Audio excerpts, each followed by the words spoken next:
اس کی بابت ارشاد فرماتا ہے ذالک الکتاب لا ریب فیہ،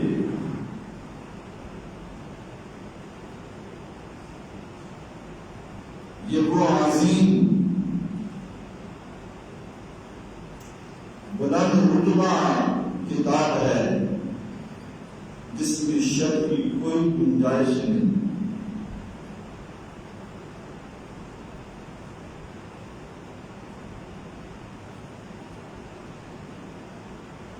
یہ وہ قرآن ہے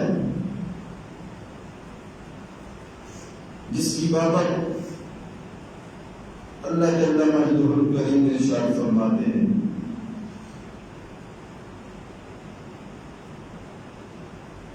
دنیا والوں،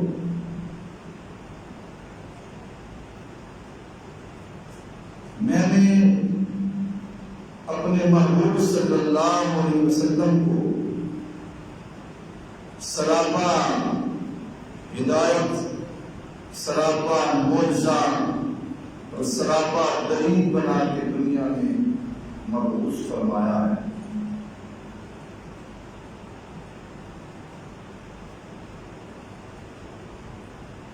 ان کی مثل یعنی رسول اللہ صلی اللہ علیہ وسلم کی مثل تو کجا، تو ان کی ذات کی پر نازل ہونے والے قرآن کی مثال نہیں لا سکتے۔ یہ بڑی قابل غور بات۔ اللہ جل مجدہ الکریم فرماتے ہیں میں نے اپنے محبوب علیہ السلام کو سراپا ہدایت بنا کر، سراپا دلیل بنا کر، سراپا معجزہ بنا کے دنیا میں مبعوث فرمایا ہے۔ ان کی ذات کی مثال تو بہت دور کی بات، تم ان کے سینے مقدسہ پہ نازل ہونے والی اس کتاب کی مثال نہیں پیش کر سکتے۔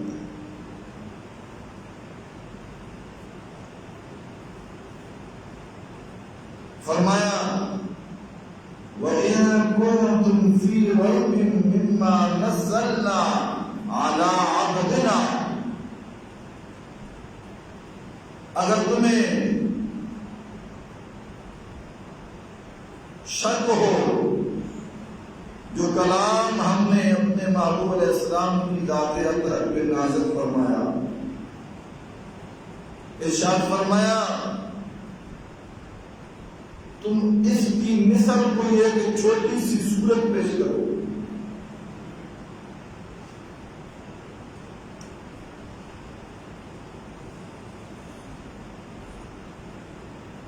جس قوم میں قرآن کا نزول ہو رہا تھا،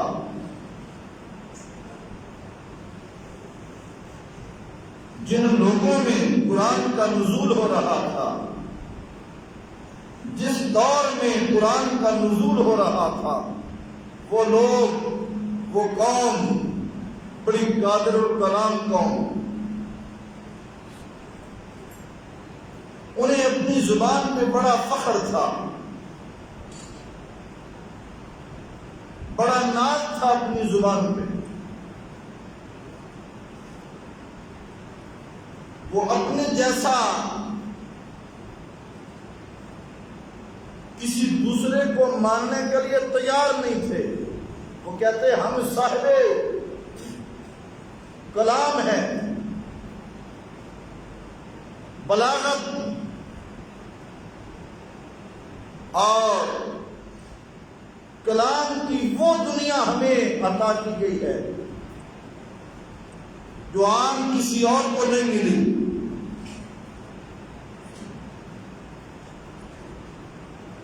ہم وہ فصاحت و بلاغت والے ہیں کہ دنیا کا کوئی فرد ہماری زبان کا مقابلہ نہیں کر سکتا،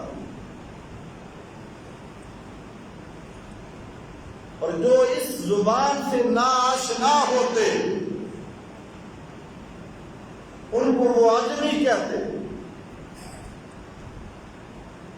کہ ہم عربی ہیں اور جو قرآن سے ناواقف ہے، جو ہماری زبان سے ناواقف ہے، ہماری زبان نہیں بول سکتے، ہماری زبان کو جانتے نہیں ہیں، جو ہماری زبان کو سمجھتے نہیں ہیں، اس کی فصاحت اور اس کی بلاغت سے واقف نہیں ہے، انہیں وہ لوگ عجمی کہتے ہیں کہ یہ عجمی ہے۔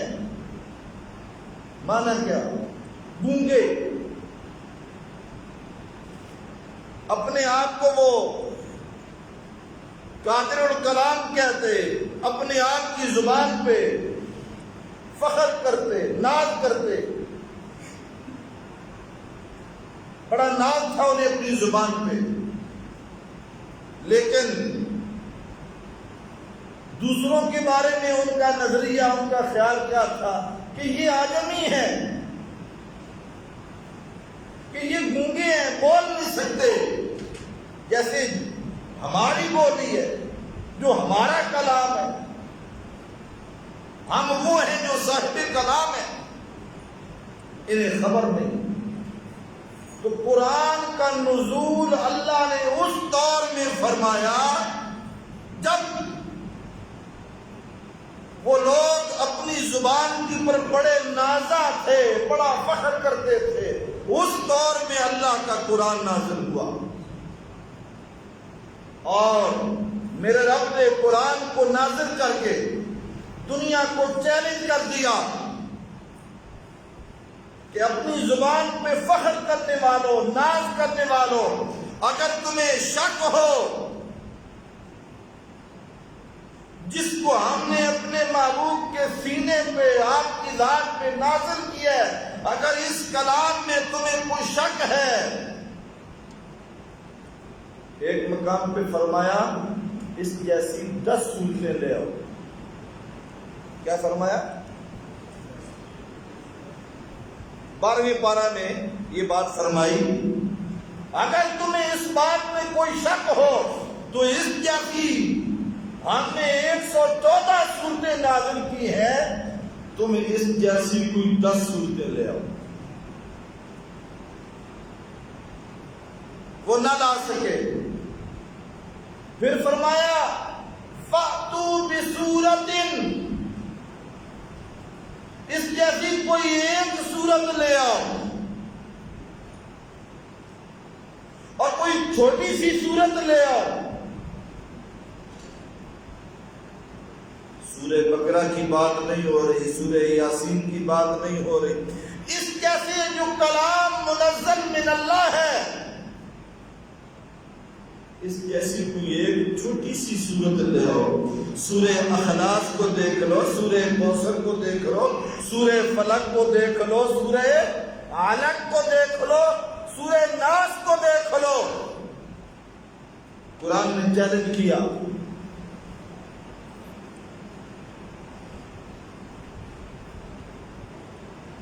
اس جیسی کوئی ایک چھوٹی سی صورت لے آؤ، اور ساتھ ہی بیان فرمایا میرے رب نے فَإِن لَمْ تَفْعَلُوا وَلَن تَفْعَلُوا، اگر تم اس کے مقابلے میں کوئی صورت نہ لا سکو، چیلنج کیا وَلَن تَفْعَلُوا، تم قرآن کے مقابلے میں کوئی ایک چھوٹی سی صورت لا بھی نہیں سکتے، اس لیے کہ یہ مخلوق کا کلام نہیں ہے، یہ اس خالق کا کلام ہے جس نے زمین بنائی ہے، آسمان بنایا ہے، جو عظیم قدرتوں والا، عظیم شانوں والا۔ تو پتہ یہ چلا قرآن بے مثل ہے، جیسی جس رسول پہ نازل فرمایا وہ رسول پہ مثل بنایا ہے، ان کی ذات پہ نازل ہونے والے قرآن کو بھی اللہ نے بے مثل اور بے مثال بنایا۔ رسول بھی بے مثال، پیغمبر بھی بے مثال، اور ان کی ذات پہ نازل ہونے والا اللہ کا یہ قرآن بھی بے مثال۔ اللہ احباب گرامی، مختصر وقت کے اندر جو ضروری چیزیں میں آج کی نشست میں آپ کے سامنے رکھنا چاہتا ہوں. ہم دیکھتے ہیں میرے رب نے دیگر بھی کتابیں نازل فرمائی، تورات بھی نازل ہوئی. میرے رب کی کتاب، محبت سے بولیے سبحان اللہ. میرے رب کا کلام انجیل، میرے رب کا کلام زبور، کائنات کے خالق کا کلام.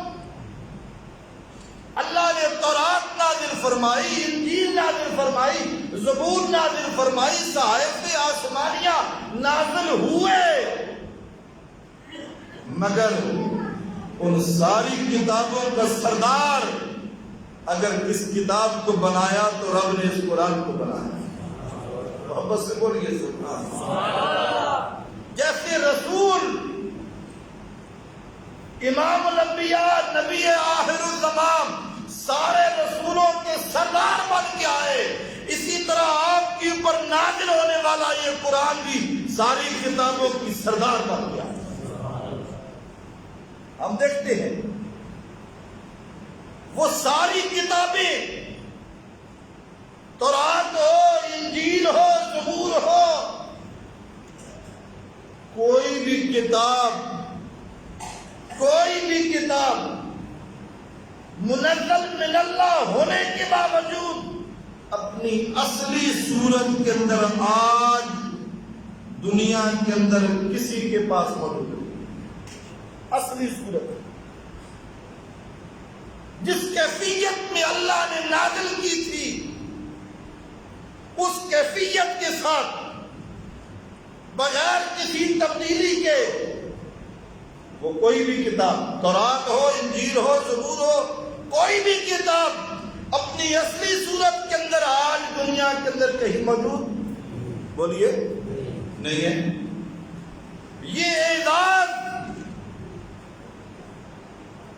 دنیا کے اندر جی اگر کسی کو حاصل ہے، کسی کلام کو اگر یہ اعزاز حاصل ہے، وہ فقط قرآن ہے کہ جیسے میرے رب نے نازل کیا تھا اسی صورت کے اندر آج دنیا کے اندر ہزاروں نہیں، لاکھوں، کروڑوں کی تعداد کے اندر دنیا کے اندر آج بھی موجود. محبت سے بولیے سبحان اللہ. ہم دیکھتے ہیں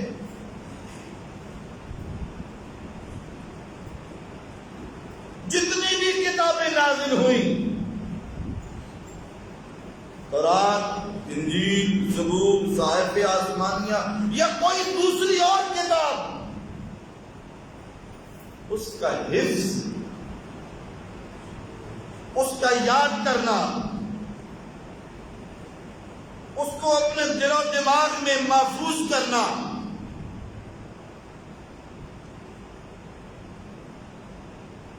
اس قدر مشکل ہے کہ چھوٹی سی کتاب جو چند صفحات پہ مشکل ہے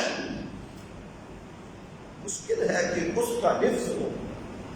وہ چند صفحات کی کتاب ہے، لفظ بلفظ، حرف بحرف، بغیر کسی لفظ کے آگے پیچھے اس کو یاد کرنا مشکل ہے. انجیل کا حافظ نہیں ملے گا، زبور کا حافظ نہیں ملے گا، تورات کا حافظ نہیں ملے گا. یہ اعزاز بھی میرے رب نے قرآن کو عطا فرمایا. محبت سے بولیے ذرا سبحان اللہ. یہ اعزاز میرے رب نے قرآن کو عطا فرمایا.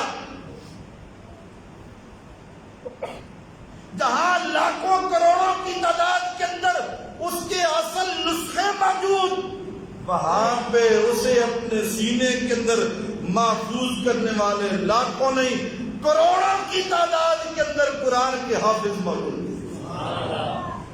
اس لیے کسی نے کہا تھا ہو نہ ممتاز کیوں اسلام دنیا کے دینوں میں،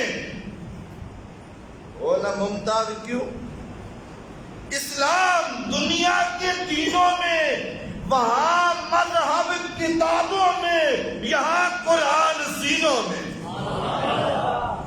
وہاں مذہب کتابوں میں، یہاں قرآن سینوں میں۔ اور کیسے محفوظ ہے؟ آج آپ دیکھتے ہیں ماہ رمضان کا خوبصورت مہینہ چل رہا ہے، تراویح کی صورت کے اندر جی ایک حافظ صاحب کھڑے ہو کے پڑھ رہے ہوتے ہیں، پیچھے اس جماعت کے اندر ایک نہیں کئی حافظ قرآن کھڑے ہوتے ہیں۔ ذرا آگے پیچھے کوئی متشابہ لگا، کہیں کوئی کمی بیشی ہوئی، ساتھ ہی پیچھے سے آوازیں شروع ہو جاتی ہیں، اس کو خبردار کر دیا جاتا ہے کہ حافظ صاحب قرآن میں یہ غلطی ہو۔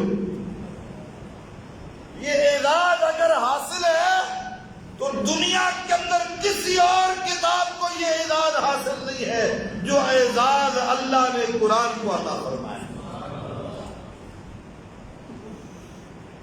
دوسری کتابیں تھیں، منزل من اللہ تھی، اللہ نے نازل کی تھی، لیکن وہ محفوظ نہیں رہی، وہ محفوظ نہیں رہی۔ کیوں محفوظ نہیں؟ نازل تو اللہ نے کی ہے، تورات نہیں محفوظ، انجیل نہیں محفوظ، زبور نہیں محفوظ، نازل تو اللہ نے کی ہے، قرآن بھی اللہ نے نازل کی ہے، پھر کیا وجہ ہے؟ وہ محفوظ نہیں، قرآن محفوظ ہے۔ اس کی وجہ یہ ہے اللہ نے حفاظت کا ذمہ خود لیا ہے۔ اِنَّا نَحْنُ نَزَّلْنَا الذِّكْرَ وَإِنَّا لَهُ لَحَافِظُونَ۔ میرا رب فرماتا ہے قرآن کو نازل بھی ہم نے کیا ہے، اس کی حفاظت کا ذمہ بھی ہم نے خود لے لیا ہے۔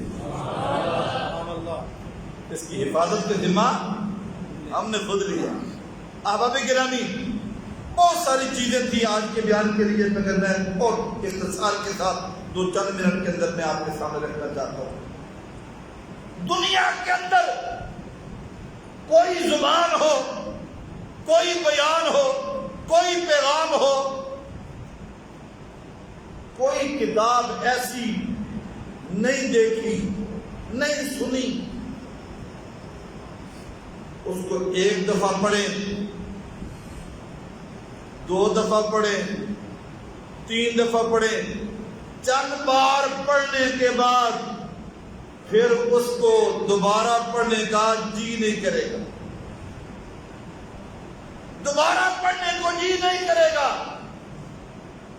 یہ اعزاز اللہ کی نازل کردہ اس کتاب قرآن کو حاصل ہے۔ ایک دفعہ نہیں تو 1000 مرتبہ پڑھے، بار بار پڑھے، جتنی مرتبہ پڑھتا جائے گا قرآن کی حسن میں اور اضافہ ہوتا جائے گا۔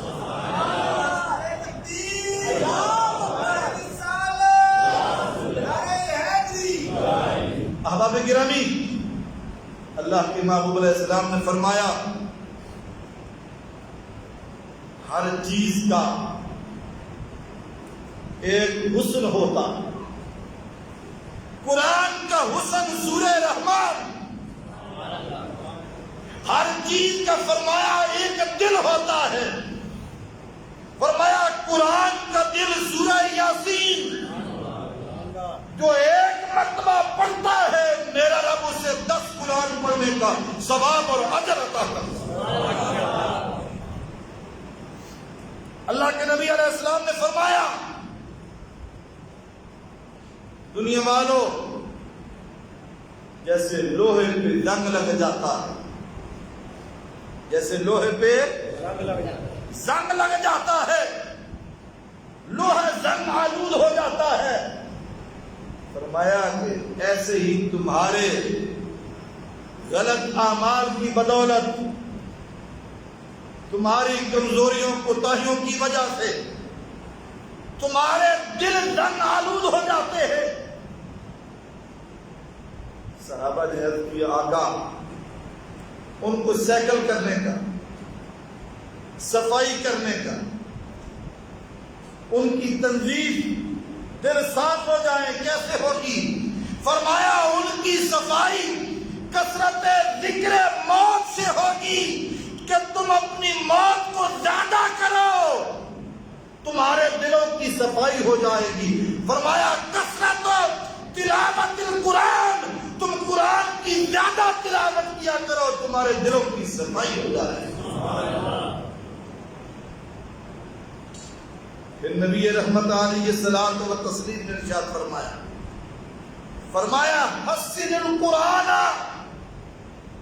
بأصواتکم فإن الصوت الحسن یزید القرآن حسنا۔ حضور فرماتے ہیں، فرمایا لوگوں قرآن کو خوبصورت آوازوں کے ساتھ پڑھا کر، محبت سے بولیے قرآن کو خوبصورت آوازوں کے ساتھ، اچھے لہجے کے ساتھ، غنا کے ساتھ، اچھی آواز کے ساتھ قرآن کی تلاوت کیا کرو۔ فرمایا فإن الصوت الحسن یزید القرآن حسنا، فرمایا اچھی آواز قرآن کے حسن میں اضافہ کرتی ہے۔ آج ہم دیکھتے ہیں، ہم اپنے معاشرے میں دیکھتے ہیں، کمزوری دیکھتے ہیں، قرآن کو پڑھنے کا معمول ہم نے ترک کر دیا، ہم نے قرآن کو چھوڑ دیا ہے۔ قرآن کے اندر ہم نے غور و فکر کرنا تو بڑی دور کی بات، اسے سمجھ کے پڑھنا تو بڑی دور کی بات، اس کے مفاہیم کو حاصل کرنا اور چھپے ہوئے خزانے جو میرے رب نے قرآن میں بیان فرمائے، اللہ فرماتا ہے لا رطب ولا یابس الا فی کتاب مبین، ہر خشک اور ہر تر چیز کا بیان ہم نے قرآن میں بیان کر دیا، ہر چیز ہم نے قرآن میں رکھ دی، ہر بیان ہم نے قرآن میں رکھ دیا، ہر علم ہم نے قرآن میں رکھ دیا، ہر خزانہ ہم نے قرآن میں رکھ دیا۔ اور ہماری کمزوری کا عالم یہ ہے، ہم نے قرآن کو پڑھا نہیں، سمجھا نہیں، غور و فکر نہیں کیا۔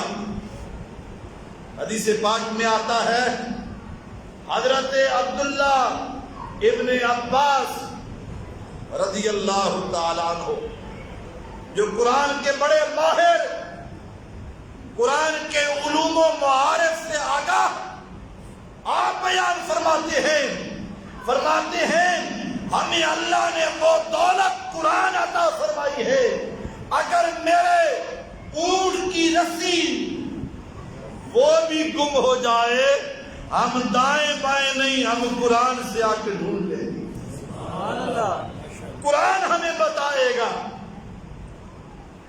اب آپ اندازہ فرمائیں دنیا نے قرآن کو کتنا پایا اور ہم نے کتنا پایا۔ آج اگر اس بات کے اوپر غور کیا جائے تو سوائے افسوس کے اور کوئی چیز ہاتھ نہیں آتی۔ ہم ہر چیز کو دیکھتے ہیں، اس کی طرف توجہ کرتے ہیں، اور اگر ہم نہیں توجہ کرتے، نہیں غور کرتے تو لالا مجھے کہنے دیجیے گا وہ یہ قرآن ہے جس کی طرف ہم نے غور نہیں کیا۔ کتنے لوگ ہیں، میں کوئی ہاتھ نہیں کھڑا کرنے لگا، بھئی ہاتھ کھڑا کریں، بتائیں کتنے لوگ ہیں، نہیں ایسی بات نہیں، لیکن خود دیکھیں ہم کتنا روزانہ قرآن پڑھتے ہیں، سمجھ کے پڑھنا تو دور کی بات، ترجمے کے ساتھ پڑھنا تو دور کی بات، تفسیر کے ساتھ پڑھنا تو الگ بات، ہم ظاہری طور پہ ثواب کے لیے بھی قرآن نہیں پڑھتے، ہم ظاہری طور پہ وہ قوم جو قرآن پڑھ کے ترقی کرتی تھی، آج قرآن کی جگہ پہ کہیں دوسری گیمیں آ گئی، کہیں انٹرنیٹ آ گیا، اور پتہ نہیں کیا کچھ نئی نئی گیمیں تو نئی نئی چیزیں، جوان قوم ادھر لگ گئی، قرآن کو پسند نہیں کر، قرآن کو پیچھے چھوڑ دیا۔ جب قرآن کو پیچھے چھوڑا، ہم نے قرآن کو چھوڑا، بابا قرآن والے نے ہمیں چھوڑ دیا جی، ہم قرآن سے دور ہوئے، قرآن والا ہم سے دور ہو گیا۔ علامہ اقبال اللہ تیری رحمت پہ کروڑہا رحمتوں کا نزول فرمائے، علامہ چیز کے چلا چلا کے کہہ رہے تھے، وہ معزز تھے زمانے میں مسلمان ہو کر، وہ معزز تھے زمانے میں مسلمان ہو کر، اور ہم خوار ہوئے تارک قرآن ہو کر۔ علامہ کہتے ہیں گر درس قرآن ہم نے نہ بھلایا ہوتا، زمانے نے یہ زمانہ ہمیں نہ دکھایا ہوتا۔ آج بے سکونی ہے، بے برکتی ہے، لوگ آتے ہیں، دوست آتے ہیں، جی شکوہ کرتے جی پریشانی بڑی ہے، پیسہ کماتے بہت ہے، سکون نہیں ہے، سکون نہیں ہے۔ بابا سکون کہاں سے آئے گا؟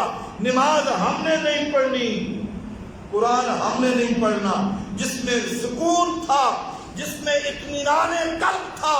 میرا رب فرماتا ہے الا بذکر اللہ تطمئن القلوب، خبردار لوگوں، دلوں کا اطمینان اللہ کے ذکر میں، واپس سے بولیے، دلوں کا اطمینان اللہ کے ذکر میں ہے۔ ہم پیسے میں ڈھونڈتے ہیں، ہم دنیا میں ڈھونڈتے ہیں، دنیا میں نہیں ہے، جتنی کما لو نہیں ہے، سکون ادھر نہیں ہے، سکون رب کی یاد میں، واپس سے بولیے، سکون رب کی یاد میں، سکون اللہ کے قرآن میں۔ اس لیے کسی نے کہا تھا نہ دولت سے، نہ دنیا سے، نہ گھر آباد کرنے سے تسلی دل کو ہوتی ہے، خدا کو یاد کرنے سے۔ اگر ہم چاہتے ہیں، اطمینان چاہتے ہیں، ہمیں قرآن کی طرف آنا ہوگا، ہمیں دین کی طرف آنا ہوگا، ہمیں نماز کی طرف آنا ہوگا، اللہ کے احکام کی طرف آنا ہوگا۔ قرآن کے قریب تو ہو جا، اس کی رحمتوں کی برسات نہ برسے، پھر کیا ہے؟ احباب گرامی، بہت ساری چیزیں تھیں جن کو میں ذکر کرنا چاہتا تھا، لیکن وقت نہیں ہے۔ اللہ کی ذات جو بیان کیا اس کے اوپر مجھے بھی سمجھ